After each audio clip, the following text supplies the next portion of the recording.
Allez, bonsoir à tous, on va bientôt commencer. Petite présentation du musée d'Henry.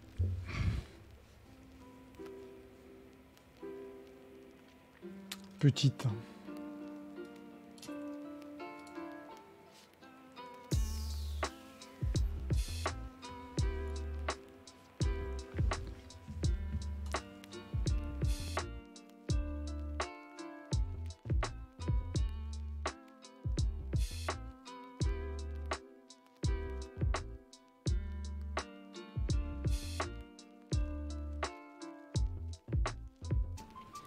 Donc on va partir sur la présentation du fameux musée d'Henry qui réouvre. Très sympa. Surtout si vous aimez évidemment l'art asiatique, dont l'art japonais. Alors, je prends juste 30 secondes pour retweeter ce qu'il faut tweeter. C'est toujours bien.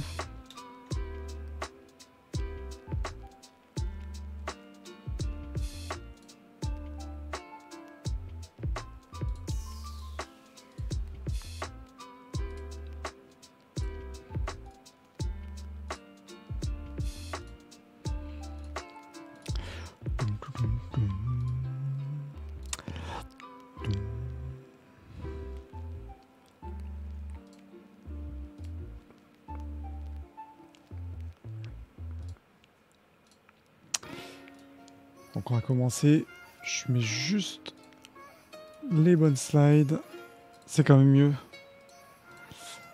pour vous présenter tout ça. Et on va baisser un peu le son. Normalement, ça va être tout bon.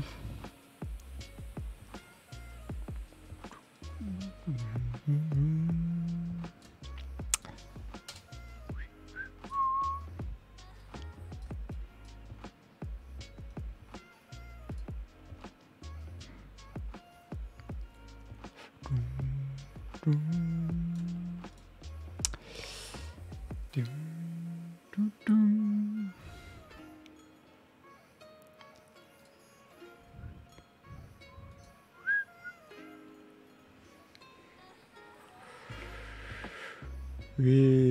bah, c'est parti.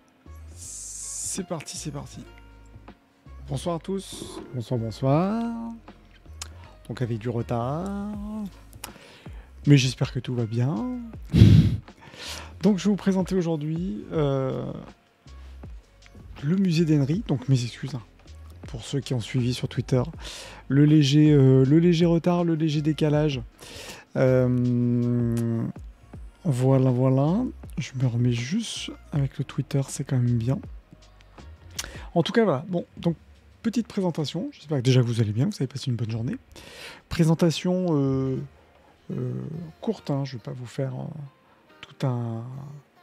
tout un film sur le musée d'Henry. Donc, musée d'Henry, c'est quoi donc? Puisqu'en fait, le musée, c'est un musée d'art asiatique qui réouvre, qui était donc très connu, qui a plusieurs fois été fermé. Il y a eu des fermetures du musée, qui avait réouvert, notamment suite à une longue période en 2012, et qui là donc réouvre. Je me rends compte que je suis un peu loin au niveau de la caméra. Attendez, je vais juste me rapprocher, ça va être mieux. Parce que je me rends compte que je suis un petit peu tout petit. Là normalement, c'est mieux. Oui, mieux ma tête. Donc musée d'Henry qui réouvre là et qui qui va dépendre du musée Guimet et qui propose une très belle collection d'objets d'art japonais. Donc et alors pas que japonais, on va en parler, et qu'il faut absolument visiter, qui est gratuit, et surtout si vous aimez l'art asiatique, c'est vraiment un lieu à aller voir.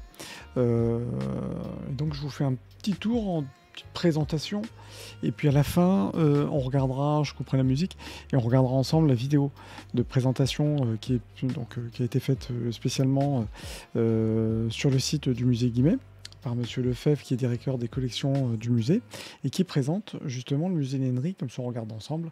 Je vous avoue que je ne l'ai pas regardé, comme ça je me suis dit on regarde ensemble pendant le live. Donc n'hésitez pas si vous avez des questions, comme je dis d'habitude, des questions dans le chat, vous n'hésitez pas. Il y a peut-être des points précis que vous souhaitez ensuite que je développe sur l'art japonais ou des pièces en particulier. Et ben n'hésitez pas. Je vais baisser un peu la musique aussi, parce que je ne sais pas si c'est bon pour vous, mais on va baisser un peu, ça va être plus simple. Normalement c'est mieux. Donc le musée d'Henry, en fait c'est un musée qui a été, donc déjà c'est un musée d'art asiatique. On n'a pas d'art primitif, pas d'art moderne. C'est vraiment un cabinet, je dirais, dédié à l'art asiatique, et qui a été créé en fait en 1904, en sachant que la collection, c'est une collection qui est plus ancienne. C'est une collection qui a été débutée dans les 1890-1892 par Madame d'Henry. Et c'est une collection qui est accessible depuis en tout cas le début du XXe siècle.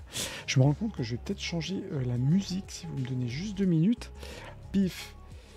Parce que là, on s'entend pas déjà. Moi, je m'entends pas. On va mettre un truc beaucoup plus calme. Ça va être mieux. C'est mieux. Parce que là, je m'entendais pas parler, à vrai dire. C'était sympa, mais moins sympa pour moi. C'est good. Donc, excusez-moi. 1904, pour cette collection d'art asiatique, par Madame Henry, qui est une collectionneuse française, mariée, je vais en parler juste la scène d'après, à Adolphe Henry. Et en fait, cette collection... Alors, au départ, on dit qu'elle a été composée de 6000 objets. A priori, maintenant, en tout cas, le musée on dénombre 8000 objets. Donc, il y a quand même une belle sélection qui va... alors, c'est pas spécialement japonais, même s'il y a une grosse sélection d'objets japonais. On est sur de la Chine, on est...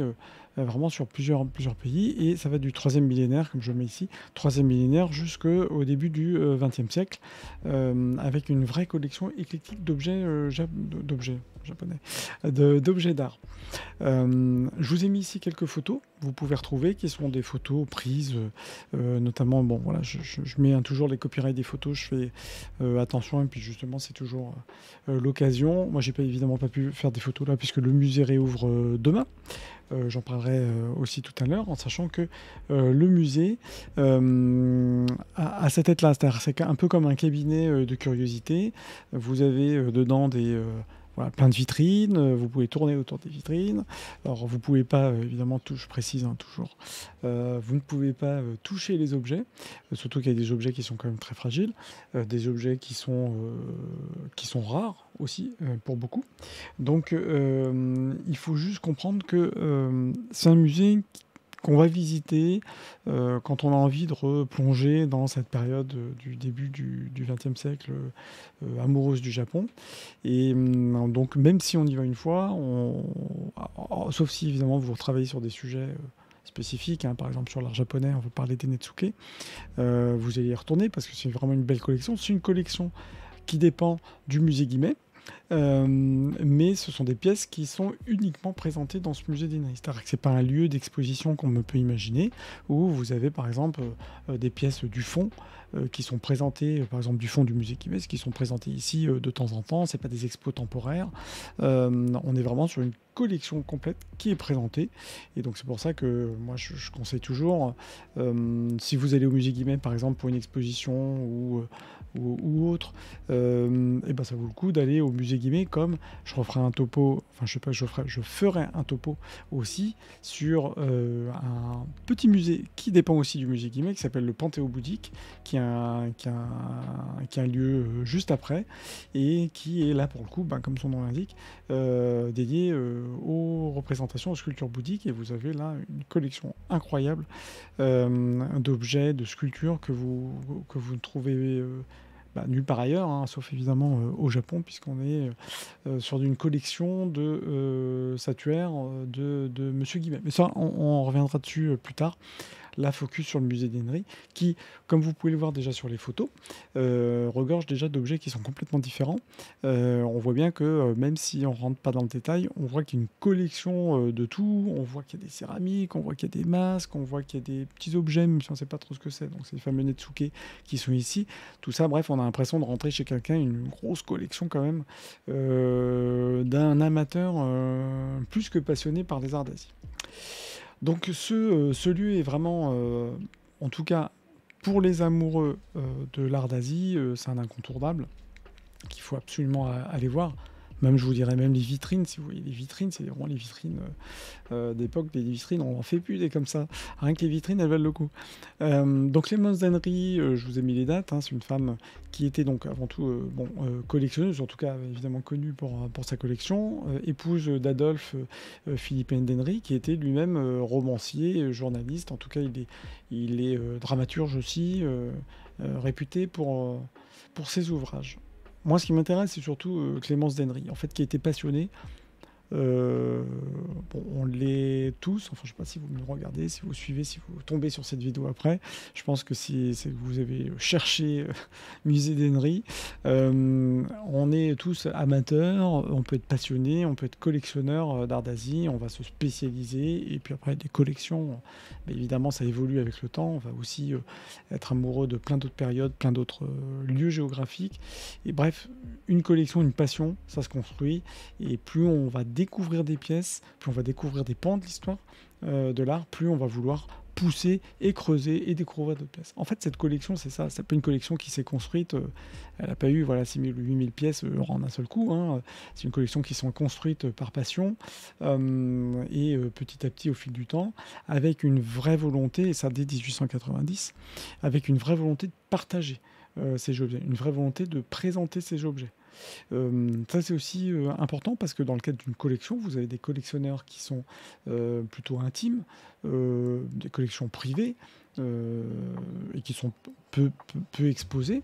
Et puis vous avez des collectionneurs qui ont, dès leur début de collection, n'ont pas forcément dit l'idée de vouloir faire un musée, mais ont envie d'exposer au plus grand nombre ces objets, parce que tout simplement dans une démarche de partage et qui va même plus loin que ça, c'est aussi de se dire c'est de la philanthropie, hein, c'est vraiment de aussi diffuser ces pièces, faire connaître, et puis déjà en faire profiter tout le monde. Donc c'est vrai, ça c'est vraiment le côté philanthrope. Qui d'ailleurs, philanthropie, on pourra faire peut-être aussi un point là-dessus. Donc c'est la philanthropie, si vous savez pas ce que c'est la philanthropie, c'est vraiment de donner aux autres. Philanthrope, c'est anthrope, hein, l'homme, aimer l'homme, c'est vraiment j'aime les autres, et donc je vais donner. Alors c'est souvent la philanthropie, c'est sur les personnes qui ont des grandes fortunes vont donner des fortunes pour des fondations, pour des organismes divers et variés, pour des causes. Et puis aussi, on va parler de la philanthropie dans l'art. Ça, je pourrais faire aussi un focus là-dessus. Et donc, dans l'idée de vouloir partager. J'ai une collection, ok, je me fais plaisir j'ai cette collection, mais j'ai surtout envie de la diffuser et qu'elle soit montrée, qu'elle soit vue. Et ça, pas forcément dans une volonté de se mettre soi en avant. C'est aussi le caractère d'un philanthrope. Je pense un peu. Normalement, en musique, vous me direz si la musique est forte ou pas. Mais je baisse un petit peu. Tac. La philanthropie aussi, c'est pas de se mettre en avant. Vous verrez si vous y allez au musée d'Henry, on ne met pas en avant Madame d'Henry. D'ailleurs, en termes de portrait, je vous ai mis ici le portrait d'Adolphe Henry. D'ailleurs, si vous cherchez Clémence d'Henry, vous n'avez pas de photo, vous n'avez pas de dessin sur Clémence Henry. Elle n'est pas mise en avant, comme dans peut-être certains collectionneurs aujourd'hui, où on va parler du collectionneur et ensuite on va parler de la collection. Bon, là, c'est pas le cas. Là, on parle vraiment du musée d'Henry, de Madame Henry. Donc voilà, et qui dépend, comme je disais, aujourd'hui du musée Guimet. Voilà, vraiment comme je dis, n'hésitez pas si vous avez des questions sur le chat ici, en commentaire. Je republie pour info donc toutes les vidéos qui sont des vidéos comme ça de présentation, de type plutôt conférence. Je les mets toujours à disposition pour tout le monde sur YouTube. Elles sont évidemment en replay sur Twitch, elles sont aussi sur YouTube. Donc si vous voyez cette vidéo après publication sur YouTube, n'hésitez pas à mettre en commentaire si vous avez des questions, puisque j'y répondrai. Et évidemment, je le fais sous format live, puisque ça permet aussi de gérer aussi des réponses comme ça en temps réel. Mais n'hésitez pas à me poser des questions après, puisque le but, c'est aussi de faire vivre et de répondre et peut-être faire d'autres séries dessus. On pourra peut-être faire une vidéo, j'en suis pas sûr, parce que ça reste quand même un lieu particulier, de faire des vidéos sur place. Mais en tout cas, on pourrait imaginer demain un format différent. Et ça, après, encore une fois, un lieu comme ça... je préfère vous dire tout de suite, c'est un lieu qu'il faut visiter. Il faut être dedans, il faut être dans un bain. On rentre, c'est comme si on faisait un voyage dans le temps au début du 19e, au début du 20e, pardon. Donc moi, je vous conseille évidemment un lieu comme ça, d'y aller pour sentir le bois, il y a des odeurs, le vernis. Bref, je ne vous le fais pas, mais c'est un lieu à voir. Concernant ce musée, je trouve qu'il y a une expression qui était bien, qui était tirée, que vous retrouvez aussi sur le musée Guimet. Bref, c'est une expression de Madame d'Henry qui dit que c'est une ménagerie de la fantaisie. En fait, d'ailleurs, elle dénomme pas d'ailleurs cette collection. Je sais pas, collection Art d'Asie, collection Japon, l'amour en bas à gauche des Tsuke. C'est pas ça. On parle vraiment de fantaisie, de quelque chose où on va avoir une passion pour quelque chose où on a peut-être du mal à mettre des mots dessus, une sensibilité qui se crée, peut-être des objets typiques, une couleur, une manière de travailler l'objet. Ça, c'est vraiment typique. Alors, je pense que ça se retrouve, moi je vois avec l'art d'Asie, mais ça se retrouve aussi dans l'art primitif, dans l'art tribal. Attention, précision sur l'art tribal, c'est un nom, une dénomination que j'ai moins, mais en tout cas c'est une dénomination qui est commune.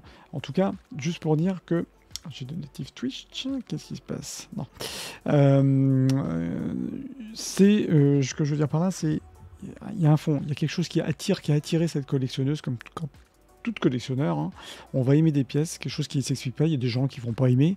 Par exemple, vous avez en haut à gauche la céramique d'un chien feu chinois. Peut-être que vous dites c'est pas beau, j'aime pas, c'est de la céramique, j'aime pas les couleurs, j'aime pas la manière. Bon, bref, chacun aime et d'autres n'aiment pas. C'est tout l'intérêt d'une collection. Mais ce qui est intéressant là-dedans, c'est que c'est une collection qui se tient. C'est-à-dire que toutes les pièces, il y a un fil conducteur, un fil rouge. Et donc là, on est sur des pièces d'Asie, mais comme je dis, on peut avoir des collections qui vont mixer différentes choses, du contemporain, du street art, des collections d'art d'Asie, Japon. C'est assez marrant d'ailleurs, parce qu'il y a vraiment des choses qui se qui se coordonnent alors qu'on est sur des territoires complètement différents, des pays différents, des tendances et des époques différentes. Et pourtant, il y a des choses qui se parlent. Donc, c'est tout l'intérêt d'une collection. Et cette collection, donc on est Focus Asie, comme je mets, il y a des estampes, vous verrez, hein, il y a des peintures, des céramiques, des fameux Netsuke, des objets de toutes sortes. Et comme je mettais, je disais tout à l'heure, là, il y a 5 minutes, c'est que c'est une collection qui, dès le départ, en fait, devait être diffusée, devait être montrée. Et dès le départ, elle avait émis, en tout cas, la volonté de... donc ça, c'est une trace des 1892, de léguer, de donner, hein, c'est le don à l'État, on appelle ça un legs. Donc vraiment dans une volonté que, même après sa mort, à post-mortem, elle voulait que cette collection continue à vivre, soit présentée. Donc bon, du fait de l'histoire, je ne vais pas revenir dessus, le musée a été fermé à plusieurs reprises. En tout cas, elle avait une volonté de présenter ça. Et donc ce qui est aussi intéressant, c'est que le souhait du musée de Guimet, ça a été de conserver cet établissement dans son jus. C'est-à-dire que, vous allez voir, bon là, il réouvre, mais on n'est pas sur j'en sais rien, un nouveau musée moderne. Non, on est comme si on était dans un big cabinet de curiosité d'une passionnée, d'une amoureuse, voilà, de l'art asiatique. Je vous ai mis ici des photos du cœur en fait de cette collection. C'est pour ça qu'on parle surtout d'une collection japonaise, orientée Japon. Ce sont les Netsuke. Donc les Netsuke, idem, je ferai un focus là-dessus sur les Netsuke. On peut en raconter des histoires. Je peux vous en parler des années, même si c'est pas forcément moi à titre personnel ce que je préfère le plus dans l'art japonais. Ça, je pourrais en parler. Mon gros dada, ça reste quand même ce qu'on appelle les gardes de sable et Tsuba, mais ça j'en parlerai.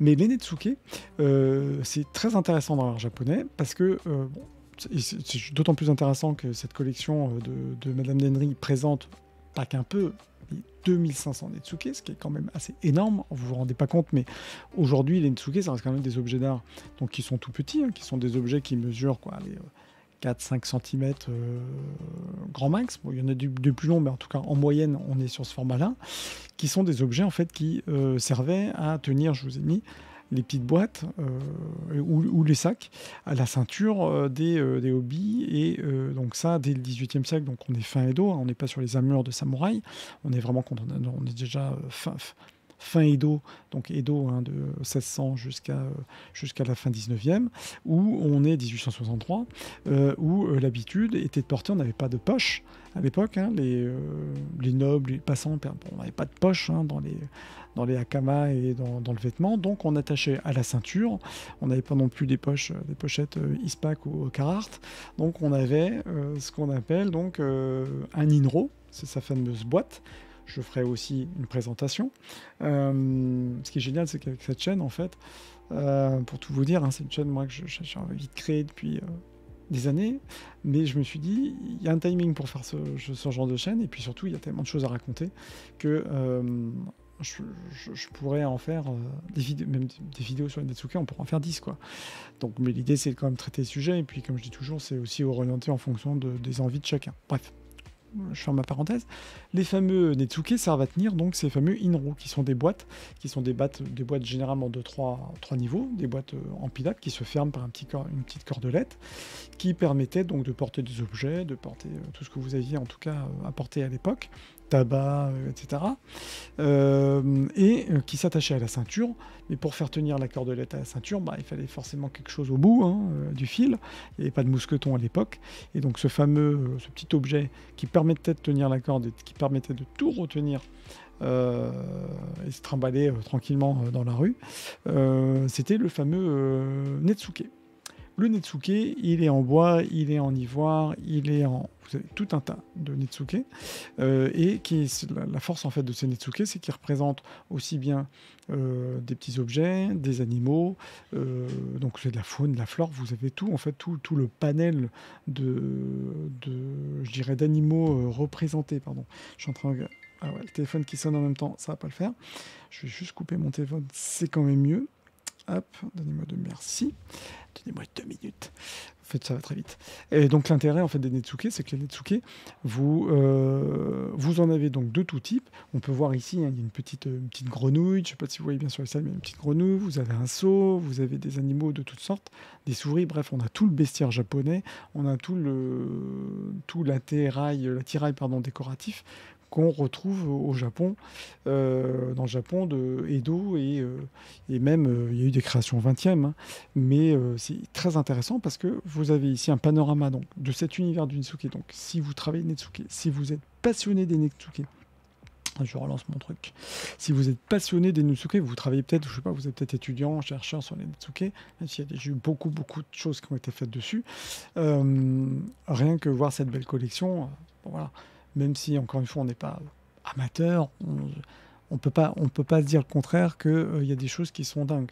C'est-à-dire le petit samouraï ou le petit, je sais rien, la petite souris que vous allez voir, faut imaginer que c'est quand même, enfin, franchement, bon, allez voir, mais faut imaginer que c'est grand comme ça, sculpté à la main, donc avec tout le savoir-faire, en tout cas des artisans de l'époque. Bon, je referai encore une fois un focus sur les Netsuke. On peut faire un focus sur les types de Netsuke, sur les matériaux, sur... Bon, bref. Mais ce que vous voyez là, c'est un panorama pour vous donner déjà une idée de ce que c'est, de ce qu'est cette collection. Vous avez aussi une collection de petites sculptures, comme j'ai mis en bas, qui ne sont pas forcément des Netsuke. Vous avez donc ce qu'on peut appeler aussi des okimono, qui sont des plus grandes sculptures. Et vous avez aussi, en plus des Netsuke, des sculptures japonaises, des sculptures d'Asie qui vont être présentées dans ces fameuses vitrines, avec notamment de la céramique. Vous avez un très beau vase ici, j'aurais dû le présenter, mais en Chine. Bref, vous allez pouvoir vous promener dans ce musée et puis découvrir finalement toutes les pièces, tous les objets d'art présentés et collectionnés par Madame Denry. Donc voilà, c'est un petit topo, hein, c'est un petit topo de ce musée. Et ce que je voulais vous présenter aussi, je ne vais pas mettre mon fond d'écran, c'était la vidéo, pour qu'on regarde la vidéo ensemble, de la présentation faite par, je vous dis d'abord merci, et la présentation faite par monsieur, parce que j'ai pas ma slide, qui est là, par monsieur Lefebvre du musée Guimet. Donc on regarde ensemble. Moi je vais peut-être commenter comme ça, mais l'idée aussi c'était de faire un react et que vous puissiez en commentaire. Bon, évidemment, je vous invite à aller regarder la vidéo sur la page de YouTube du musée Guimet, mais que vous puissiez ensuite peut-être trouver des idées, des questions auxquelles je puisse répondre direct en live avec ma vision à moi. Voilà, donc je lance direct la vidéo et puis on regarde ensemble. Je mets juste un peu plus de son, ça va être mieux. Nous quittons aujourd'hui la place d'Iéna pour rejoindre l'avenue Foch, l'ex-avenue du Bois qui menait au bois de Boulogne, où se trouvaient des hôtels particuliers de la Belle Époque. Alors, je précise juste, Vincent Lefebvre, c'est le directeur donc, des collections du musée Guimet. Je vais mettre peut-être plutôt en plein écran, ça va être mieux. Directeur des collections du musée Guimet, qui est vraiment très sympathique, hyper professionnel et accessible.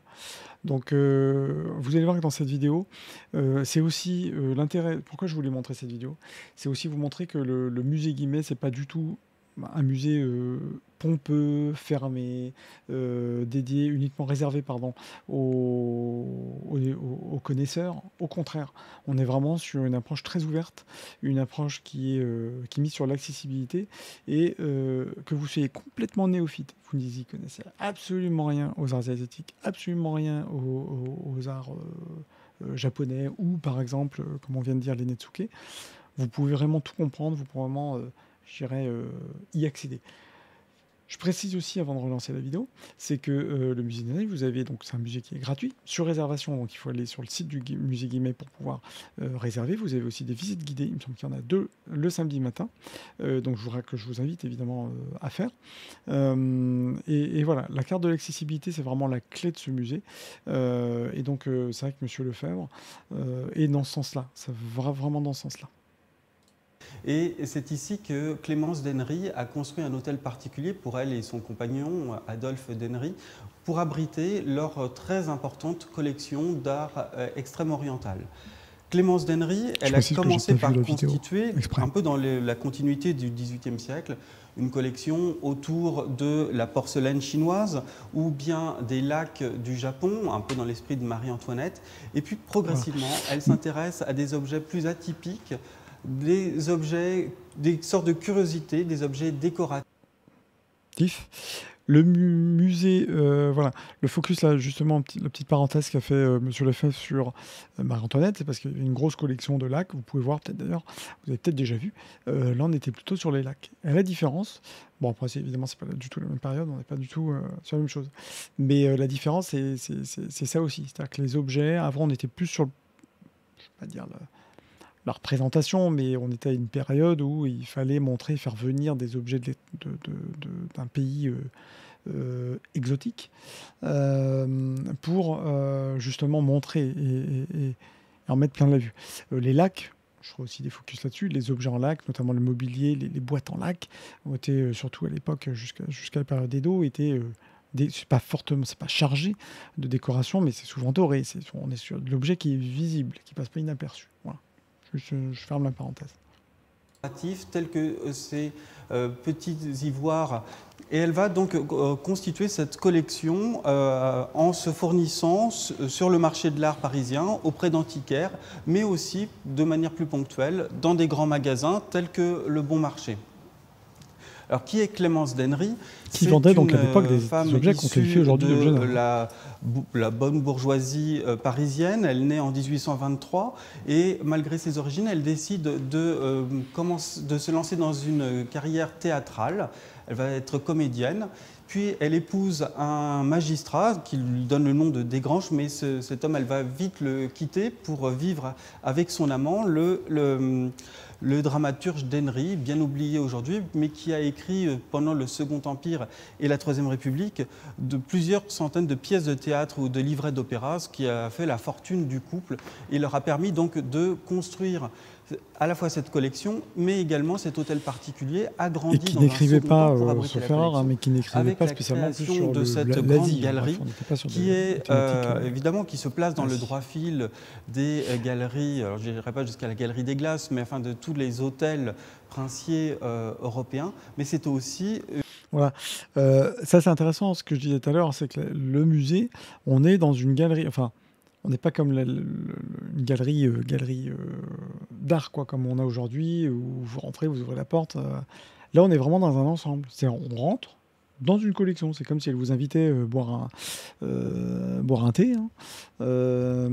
Et puis, vous découvrez sa collection. Voilà. Donc, c'est ça aussi, je pense qu'il faut comprendre par rapport à ce musée. Qui s'appelle musée parce que bon, voilà, on est dans le jargon à présenter. Ah, mais je suis en train de me dire, si, qu'est-ce qui se passe? Je suis en train de me demander si vous voyez bien mon. Ouais. Normalement, il y a un décalage ou. Non, bon, excusez-moi. J'ai cru que vous ne voyez pas ma présentation. Mais normalement, vous la voyez. Bug interne. Ce qui est intéressant, c'est voilà, c'est ça, c'est le côté collection, le côté galerie, mais présentation. Oh, encore une fois, vous pouvez pas ouvrir. Peut-être qu'à l'époque, je pense qu'elle ouvrait ses vitrines. Bref, vous pouviez peut-être toucher des objets avec elle. Hein. Mais c'est ça aussi qu'il faut avoir en tête. Une galerie de musée, parce que rapidement, Clémence d'Henry va imaginer de constituer cette collection comme un vrai musée, d'abord privé. Elle y reçoit tout Paris, Jules Verne, les frères Goncourt, mais également Georges Clemenceau. Et c'est Georges Clemenceau qui va l'inciter à faire de cette collection privée une collection publique. Alors, voilà. elle demande aussi, à un... J'ai oublié de le préciser, mais dans sa volonté de justement présenter sa collection privée, ce côté privé-public, c'est dès le début, hein, comme je disais en début de vidéo, c'est dès 1892, je crois, elle l'avait émis, en tout cas l'idée de proposer hein, sa collection, de montrer sa collection. Donc on est vraiment sur quelque chose, comme je disais dès le départ, qu'elle a voulu en tout cas faire dans cette collection, dans la présentation de cette collection. Alors, est-ce qu'il y a eu certaines pièces, une petite parenthèse, est-ce qu'il y a eu certaines pièces qui ont été peut-être acquises dans le souhait, dans la volonté, si on dépasse le côté même du collectionneur, on sait que je veux montrer des Netsuke, donc je vais partir du principe que j'ai envie de montrer la diversité des Netsuke, montrer qu'il en existe en ivoire, en bois, etc. Donc peut-être que, et sincèrement, je pense que ça a été à un moment donné le cas. 2500 Netsuke, il faut quand même aller chercher. Ce que je veux dire par là, c'est qu'il y a eu très probablement une volonté aussi de construire, en tout cas cette volonté de construire un musée, ça s'est fait au fil du temps. Donc Claire, au départ, elle voulait faire une collection avec la volonté de montrer ses pièces au public. Et puis, petit à petit, ça s'est vraiment renforcé pour vraiment devenir un musée à part entière. L'ébéniste Viardot de créer sur mesure ces vitrines en marqueterie avec... Voilà, ça l'ébéniste Viardot, bon j'en parle pas parce que là on sort de l'art purement asiatique, mais c'est sous Clémenceau, en tout cas Dennery voulait donc montrer au public sa collection. Elle était en gros poussée par Clémenceau qui était aussi amateur, hein, qui lui a dit en gros go, et elle a pu faire appel à ce que je disais tout à l'heure, hein, rien que les vitrines, il faut aller les voir, hein. C'est des jolies vitrines, rien que les vitrines, il faut les regarder, donc ça vaut le coup pour ça. Avec des incrustations de nacre qui sont des œuvres en elles-mêmes. Pour abriter ses collections, elle les arrange elle-même. Et puis elle va donc décider de les léguer à l'État. Elle imagine d'abord de les léguer au musée Guimet qui vient d'être créé, un temps également au Louvre, et puis finalement ils vont faire le choix de léguer la totalité du bâtiment et de la collection à l'État pour en faire un musée autonome. Ce que je disais tout à l'heure. Les Dennery meurt à quelques mois d'intervalle en 1898, et là, ensuite il y aura des complications de nature juridique, des contestations des ayants droit, ce qui fait que finalement le musée ne pourra ouvrir réellement qu'en 1908. Mais ce qui fait tout je remets juste les masques, ouvrir réellement... Parce que j'en ai pas parlé tout à l'heure, mais vous avez une collection comme ça, c'est pas une collection de dingue, hein, mais parce que c'était pas le but, et je pense que c'était peut-être pas trop non plus son truc, de présenter des masques. Vous en avez certains, donc là vous en avez... des masques comme ça, par exemple, aujourd'hui, hormis les Tengu et autres, il y a des pièces qui sont vraiment typiques de cette époque, ça court plus les rues, quoi.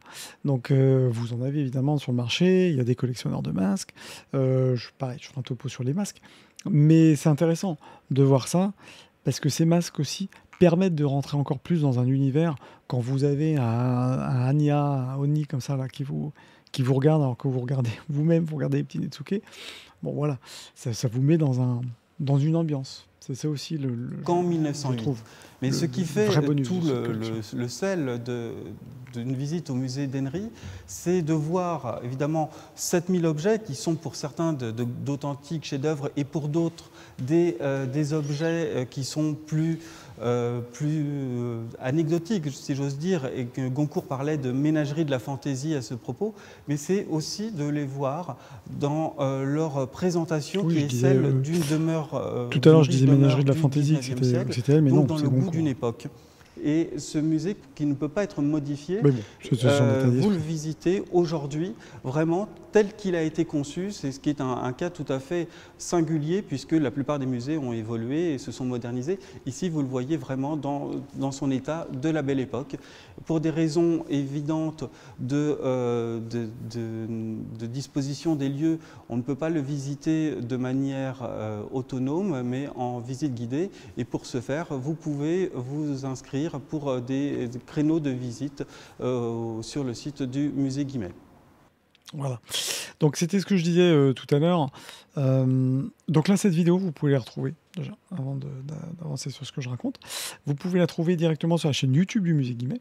D'ailleurs, vous avez d'autres vidéos proposées et présentées par Monsieur Lefebvre, qui est vraiment, encore une fois, même si vous le rencontrez, un de ces quatre, il est vraiment très accessible. Et j'ai une petite musique quand même, c'est bien. Et accessible, et puis encore une fois je trouve que c'est un musée, je baisse le son, j'arrive à faire deux choses en même temps, incroyable, c'est possible, on peut faire deux choses en même temps, mais c'est vrai que parler et en même temps régler du son, c'est une autre histoire. Oui, donc je disais, les vidéos, vous pouvez voir, sont vraiment accessibles. Et puis ça vous donne envie surtout d'aller voir après les musées. L'idée n'est pas de vous faire des vidéos, de prendre des vidéos. En tout cas, le musée Guimet est dans une vision vraiment de partage, de faire venir les gens au sein du musée et voir notamment les collections. Donc voilà, donc je vous avais fait une petite slide, merci, regardez comme c'est beau, c'est magnifique. Regardez, hop, je la mets en plein écran. Merci Canva, hein, d'ailleurs. Je vais faire un sponsoring, c'est pas sponsor. Voilà, en plus avec Aniwa. Aniwa, que je vous invite d'ailleurs à aller regarder ma petite vidéo sur les Aniwa. C'est ma grande passion, les Aniwa. Donc voilà, donc tout ça pour dire que le musée d'Henry ouvre dès demain, le 8 avril, que c'est toujours sur réservation. Voilà, parce que comme le disait Monsieur Lefebvre, l'intérêt c'est qu'on est quand même sur une collection avec des vitrines qui sont elles-mêmes finalement des objets d'art. Donc c'est quelque chose qui doit se visiter. Bon après, je pense que des gens, vous comme moi, on fait attention, on tripote pas tout. Maintenant, vous avez des gens, des enfants, même par inadvertance, peuvent faire tomber des objets. Voilà. On est quand même sur des pièces qui sont exceptionnelles, qui sont uniques. Donc je comprends tout à fait, et vu encore une fois que ce musée est plutôt un écrin, c'est plutôt une petite... pas une caverne, parce que la caverne c'est un mauvais sens, mais c'est vraiment un petit écrin de l'art asiatique, et notamment japonais. Prenez rendez-vous, vous réservez avant votre venue, et c'est le samedi matin, et puis voilà, et puis ben, je vous invite, c'est surtout à m'en donner des nouvelles et me dire ce que vous avez pu en penser en commentaire de cette vidéo, encore une fois accessible sur YouTube, accessible en replay sur Twitch, et bien entendu, comme d'habitude, si vous avez des questions, vous n'hésitez pas, je suis joignable sur Twitch, sur YouTube, sur Twitter, sur Insta, mais sur les autres comptes, notamment Kogai Magazine, mais vous pouvez, Kogai, me contacter aussi. Et puis évidemment, je vous invite à aller voir ce beau musée. Dans la foulée, vous pouvez aussi évidemment faire un tour, je vous invite à faire un tour au musée Guimet. Je vous ferai une présentation dans une autre vidéo, on en parlera, du Panthéon bouddhique, qui est donc un musée vraiment très particulier, qui est clairement à voir aussi si vous êtes amoureux du Japon. Allez voir le Panthéon bouddhique, c'est une collection unique au monde, hein. Même au Japon, dans les musées japonais, vous avez des collections, mais aussi représentées comme ça d'un coup, pareil, ça c'est un truc qui est assez dingue. Donc je vous invite en tout cas à y aller, je vous invite à me donner aussi votre ressenti. Et puis concernant le musée d'Henry, et ben écoutez, franchement allez-y, prenez plaisir. Et puis si ça vous donne envie de découvrir aussi notamment les Netsuke, même s'il n'y a pas que ça, et ben tant mieux là. Franchement, je vous ferai un petit topo quand même, un topo là-dessus sur les Netsuke, mais voilà, les Netsuke c'est un monde, vous allez tomber dans un monde parallèle, hein, le monde des Netsuke. Vous avez des collectionneurs uniquement de Netsuke, par exemple en ivoire ou en bois. Bon, l'ivoire aujourd'hui évidemment c'est compliqué, ou en bois. Ou de Netsuke uniquement d'animaux, par exemple. Chevaux, souris, chiens, bref. C'est un monde à part entière, les Netsuke, qui se rapproche un peu d'ailleurs de la collection de figurines aujourd'hui. On pourrait imaginer un rapprochement d'ailleurs entre des figurines, des Xor Gavan ou autres, et des Netsuke. Je vais réfléchir à un truc. Il va y avoir une petite vidéo là-dedans. Tiens, ça me donne une idée. En tout cas, je vous dis bonne soirée. Merci de m'avoir regardé. Rendez-vous comme chaque semaine. Là, c'était un peu particulier. J'ai voulu faire ce sujet à part entière parce que bon, voilà, il sort samedi. Mais rendez-vous chaque semaine. Je vous invite à regarder le planning que j'ai publié sur Twitch dans le calendrier. Je fais une fois par semaine. Alors, le lundi ou le mercredi, en principe je pars du lundi, sur la partie un peu culture, voilà, présenter un sujet d'art, japonais ou coréen. Un sujet plutôt lié au mythe, je vais commencer à faire ça le jeudi, je me trompe avec mes trucs. Et puis vous avez donc deux rendez-vous que j'ai mis en place plutôt en matinée à 11h30, donc le mardi et 11h30 le jeudi, spécialement sur ce que j'appelle le Matcha Time. Ce sont des rendez-vous pour vous parler plutôt des expos et de l'actu culturelle Japon et Corée, parce que voilà, c'est mes deux amours sur Koge-san, pour vous parler de ce qui se passe là-bas, même si vous pouvez y être, si vous y êtes en vacances, ou simplement juste voilà, pour vous tenir au courant de ce qui se passe d'un point de vue artistique.